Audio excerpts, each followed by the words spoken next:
Hola, bones. Bones. Benvinguts a la Terra Alta.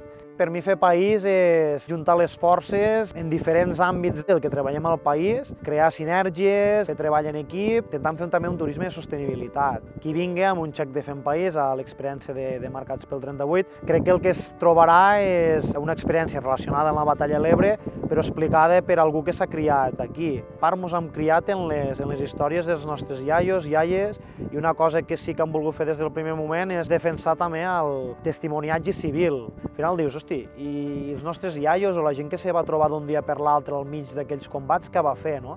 Pues un tret diferencial també és explicar el que tota la vida ens han explicat aquí als pobles, i segona, explicat també per les noves generacions que encara ara continuem vivint i veient la batalla de l'Ebre al territori. Bueno, doncs hem vist una mica les zones en combat de la batalla de l'Ebre, hem vist les trinxeres, i una mica ens hem posat, hem vist les arrels de com va començar la batalla de l'Ebre. El que més m'ha agradat de tot és haver-nos pogut posar a la pell dels avantpassats, de la gent que va vindre a lluitar al front, sobretot també perquè tenim avantpassats que van vindre a lluitar i, bueno, és una mica... surten les emocions.